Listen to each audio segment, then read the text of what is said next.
हिंदी में यूपीएससी की तैयारी से संबंधित प्रोग्राम्स को देखने के लिए सब्सक्राइब करें स्टडी IQ-IAS हिंदी। नमस्कार, स्टडी IQ-IAS हिंदी में आपका स्वागत है। मेरा नाम है विरत दुबे।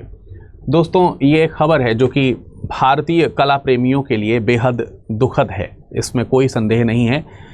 कला विभिन्न तरीके से व्यक्ति को अपनी अपनी संस्कृति से जोड़ती है और उस संस्कृति को जोड़ने के लिए जो परफॉर्मेंसेस रहती हैं वो एक साधना के बाद ही लोगों को प्राप्त हो पाती हैं। ऐसे ही एक महान साधक अब हमारे बीच में नहीं रहे हैं, जिनका नाम है जाकिर हुसैन।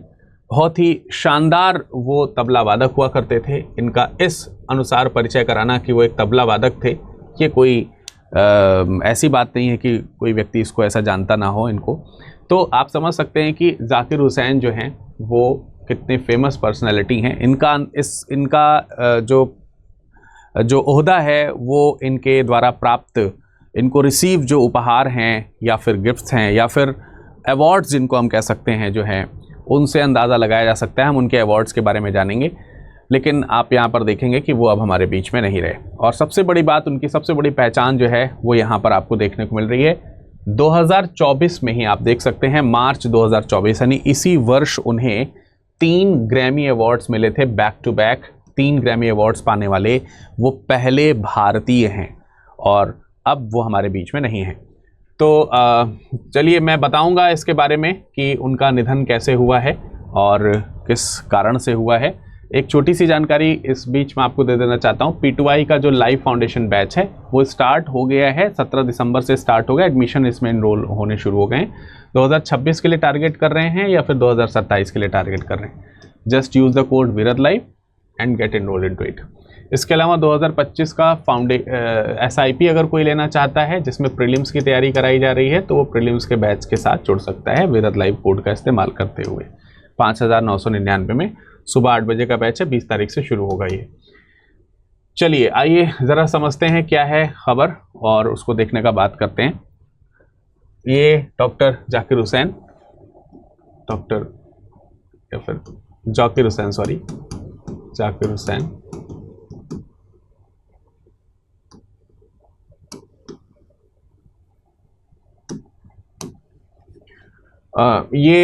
जाकिर हुसैन जी जो कि अब हमारे बीच में नहीं है। तबले के साथ अक्सर आपने सुना होगा वाह ताज, ये एक फेमस वर्ड है, शब्द है जो आपने अक्सर इनके मुंह से सुना होगा। उस्ताद जाकिर हुसैन के नाम से हम इन्हें जानते हैं, तो उस्ताद जाकिर हुसैन है ये। और इनका निधन जो है वो हुआ है इडियोपैथिक पल्मोनरी फाइब्रोसिस से, जिसको शॉर्ट में हम IPF कहते हैं। क्या बोलते हैं? IPF क्या है जिसकी वजह से उनका निधन हो गया, इसके ऊपर भी हम जानेंगे। लेकिन पहले आइए जाकिर हुसैन जी के बारे में जान लेते हैं। सबसे पहले तो ये देखिए, इनका जन्म जो है वो 1951 में 9 मार्च को मुंबई में हुआ था और मार्च में ही 2024 में आपने ग्रैमी अवार्ड जीते हैं। इनके पिताजी जो हैं वो भी एक बहुत ही फेमस तबला वादक हुआ करते थे, जिनका नाम है उस्ताद अल्लाह रखा, जो आप देख सकते हैं यहाँ पर। आप इनकी फ़ोटो देख सकते हैं अल्लाह रखा जी की। तो वो इनके पिताजी थे और एक तरीके से उन्होंने अपने पिता की विरासत को और बड़ा किया है, उनके कद को और बड़ा किया है। ठीक है। अवार्ड्स के पॉइंट ऑफ व्यू से अगर आप देखेंगे तो 1988 में पद्मश्री का अवार्ड मिला था जाकिर हुसैन जी को। 1988 के बाद वर्ष 2002 में आपको पद्म भूषण अवार्ड मिलता है और 2023 में आपको पद्म विभूषण अवार्ड से नवाजा जाता है। तो ये क्रम से अगर आप देखें, जितने भी पद्म पुरस्कार हैं वो सारी आपकी झोली में हैं, चाहे वो पद्मश्री हो, चाहे वो पद्म भूषण हो या फिर वो पद्म विभूषण हो। और इतना ही नहीं, इंटरनेशनल अवार्ड्स भी कई सारे हैं। जैसे आप देख सकते हैं अमेरिका के national heritage fellowship, SF jazz life time achievement award और आगा खान अवार्ड जो कि संगीत में दिया जाता है। ये कितने इंपॉर्टेंट अवार्ड्स जो हैं वो सारे आपकी झोली में 1 बाय 1 अलग अलग समय पे आते रहे हैं। इसके अलावा जैसा कि हम सब लोगों को मालूम है कि 2000 जो मैंने आपको यहाँ पर दिखाया भी अभी थोड़ी देर पहले कि 2024 में आपको ये चीज़ बहुत इंपॉर्टेंटली ध्यान रखनी है कि 2024 में ठीक है।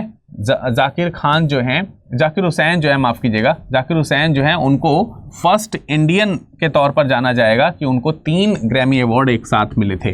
तो 3 ग्रैमी अवार्ड एक साथ आपको मिले हैं, ये चीज़ ध्यान रखना है, ये इंपॉर्टेंट चीज़ है, ठीक है। 2024 में मार्च में 3 ग्रैमी अवार्ड, 3 ग्रैमी एक साथ आपने प्राप्त किया है। सुर संगीत में सबसे बड़े अवार्ड के तौर पर इंटरनेशनली इसको जाना जाता है। अब आइए जान लेते हैं कि आइडियोपैथिक पल्मोनरी फाइब्रोसिस क्या है। देखिए, ये एक प्रकार से फेफड़ों की बीमारी है। सबसे पहली बात तो पल्मोनरी का नाम ही यहाँ पर हो गया, पल्मोनरी मतलब फुफ्फुस, ठीक है, फुफ्फुस। और फुफ्फुस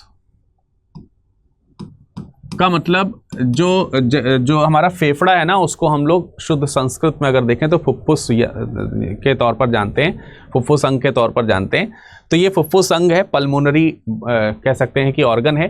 सांस लेने में इसकी एक बड़ी भूमिका होती है। आपको ये मालूम है कि फेफड़े जो हैं वो सांस लेने में एक बड़ी भूमिका निभाते हैं। अब उसमें फाइब्रोसिस एक डिजीज़ है। फाइब्रोसिस का मतलब होता है, जैसे फुफ्फुस होता है ना, तो जो हमारा फेफड़ा है, फेफड़ा जो है, उस फेफड़े पे फाइब्रोसिस का मतलब हो गया कि रेशेदार निशान बनने शुरू हो जाते हैं, ठीक है। उसके ऊपर एक बहुत स्क्रैचेस या रैशेस वगैरह जो है बहुत ज़्यादा बनने शुरू हो जाते हैं। और ये हमेशा किसी तनाव के कारण, तनाव का मतलब जो अंग है उस अंग में एक्स्ट्रा जो उसके फूलने और पिचकने का जो उसका एक नियंत्रित तरीका है, उससे ज़्यादा अगर एक्सीड करेगा, स्वाभाविक सी बात है रैशेस पड़ेंगे, रगड़ होने की वजह से रैशेस पड़ सकते हैं। तो फाइब्रोसिस जो है यही हो गया कि जो हमारा फेफड़ा है उसमें किसी प्रकार के रैशेस के निशान आने शुरू हो जाते हैं, और ये अज्ञात तरीके से रहता है, इसलिए इसको आइडियोपैथिक बोलते हैं, आइडियोपैथिक पल्मोनरी फाइब्रोसिस। ये फेफड़ों की एक प्रकार से क्या है, बीमारी है। और वास्तविक रूप में अगर देखा जाए तो ये बीमारी क्यों होती है, किस कारण से होती है, इसके बारे में ठीक अभी जो है पता नहीं है। लेकिन ऐसा माना जाता है कि कई बार ये अनुवांशिक रोग के तौर पर भी देखा जाता है, अनुवांशिक भी इसको मानते हैं, अनुवांशिक रोग के तौर पर इसको लोग देखते हैं। कुछ लोग ऐसा भी मानते हैं कि जो पर्यावरणीय कारण हो सकते हैं इसके, पर्यावरणीय जो कारण हैं वो भी हो सकते हैं इसके, या फिर किसी प्रकार के संक्रमण का भी जो कारण है वो भी यहाँ पर माना जा सकता है। तो ये सब कारणों से आप देखेंगे कि ये आपको ये पल्मोनरी डिजीज़ जो है वो हो सकती है।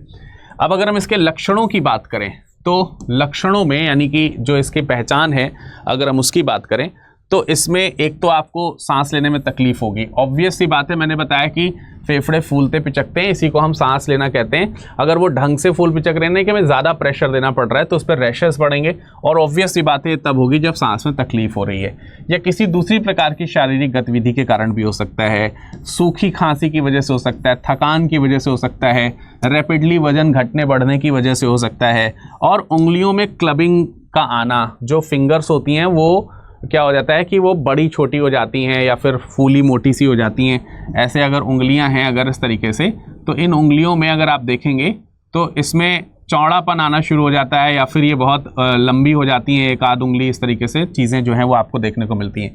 तो ये क्लबिंग की प्रॉब्लम्स आपको इसमें देखने को मिलेगी। तो ये आपके लक्षण हैं जो आप इस IPF से संबंधित है। जो अब अगर हम देखें तो इसका जो हृदय है इसके ऊपर क्या प्रभाव पड़ता है, इसका हृदय के ऊपर ये प्रभाव पड़ेगा, जैसे आप यहाँ पर डायग्राम में देख सकते हो। देखो डायग्राम में आप देख सकते हो यहाँ पर कि ये जो फेफड़े हैं, जो यहाँ वाला जो लंग्स आप देख रहे हैं ये एकदम नॉर्मल लंग है, लेकिन यहाँ पर आप देखिए इस पे फाइब्रोसिस हो चुकी है। देख रहे हैं आप, इस पे देख सकते हैं फाइब्रोसिस आपको देखने को मिल रहा है, यानी कि इसके ऊपर रेशेस जो आ चुके हैं, और उनके टिश्यूज़ देखिए किस तरीके से यहाँ पर डैमेज होते हुए आपको दिखाई दे रहे हैं। यहाँ पर IPF का इफेक्ट है, यहाँ पर IPF का इफेक्ट नहीं है। सो नॉर्मल लंग्स तो अच्छे से काम करते हैं, जब इस तरीके के लंग्स आते हैं तो इसमें ज़ोर ज़्यादा देना पड़ता है, और इनके बीच में आपको यहाँ पर हार्ट इस तरफ देखने को मिलेगा। तो वो हार्ट में जो राइट साइड का पोर्शन होता है उसमें दबाव ज़्यादा आना शुरू हो जाता है। तो बहुत ज़्यादा दबाव पड़ने पर जो हृदय है उसकी जो पंपिंग का काम है वो पंपिंग में इफेक्ट हो जाती है, राइट साइड से खास तौर से। दाईं तरफ से जो है इसकी पंपिंग क्या हो जाती है, पंपिंग जो है वो प्रभावित होती है, और पंपिंग प्रभावित होगी, ऑब्वियस सी बात है कि पूरे बॉडी में जो ऑक्सीजन की सप्लाई रक्त के माध्यम से होनी चाहिए वो फिर नहीं हो पाएगी। तो एक तो ऑक्सीजन सही से नहीं आ पा रहा है, फिर वो ब्लड के माध्यम से जो पंपिंग होकर के जो पूरे शरीर में ऑक्सीजन जाना चाहिए वो भी यहाँ पर नहीं हो पा रहा है। सो अब क्या किया जा सकता है, इसमें इलाज किस तरीके के होते हैं। अगर हम इलाज की बात करें तो इलाज में ऑब्वियस सी बात है कि कुछ ऐसी चीज़ें रखनी पड़ेंगी जो यहाँ पर दवाइयाँ ऐसी होंगी जो एंटी फाइब्रोटिक होंगी, यानी कि ये जो रैशेज़ हैं इसको हटा सके, फाइब्रोसिस का जो पोजीशन है वो उसको कम कर सकें। ऑक्सीजन थेरेपी देनी पड़ती है क्योंकि ऑक्सीजन की शरीर में कमी हो जाती है। पल्मोनरी रिहेबिलिटेशन की बात यहाँ पर आती है, उसे फिर से किसी तरीके से रिहेबिलिटेट करने की प्रक्रिया में लाया जाता है। और फिर ये एक ऑप्शन ये भी है कि अगर एज और शरीर अलाउ करता है तो फेफड़े का जो है वो प्रत्यारोपण किया जा सकता है, but it depends upon the age and कि आपकी बॉडी जो है इसको अलाउ इस तरीके के सर्जरी को कर पा रही है या नहीं कर पा रही है। सो इस तरीके के डिजीज़ से हमारे जो जाकिर हुसैन जी हैं वो प्रभावित हुए और अंततः वो अब हमारे बीच नहीं रहे। ये एक काफ़ी दुखद बात है और इसलिए मैं उन्हें काफ़ी अपने पूरे स्टडी IQ परिवार की तरफ से उन्हें श्रद्धांजलि अर्पित करता हूँ। आई होप कि आपको ये पॉइंट समझ में आए होंगे। जाते जाते मैं आपको बता देता हूँ कि भाई फाउंडेशन बैचेज़ में अगर आप इनरोल करना चाहते हैं, if you are targeting the year 2026-27 वट तो just use the code Virat live and you will get the maximum discount.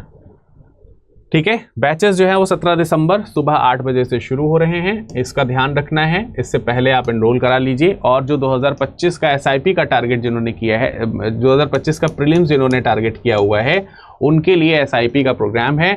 इसमें आपको वीडियो लेक्चर्स मिलेंगे, ठीक है। इसके अलावा आपको टेस्ट सीरीज इसमें मिलेंगी। इसके अलावा टेस्ट जो मिलेगा इसका सोल्यूशन जो है वो वीडियो सोल्यूशन के आधार पर मिलेगा, ठीक है। स्टडी मटेरियल आपको ऑफलाइन मोड में यानी कि ऑनलाइन मोड में यानी कि सॉफ्ट कॉपीज़ में आपको यहाँ पर प्रोवाइड हो जाएंगे।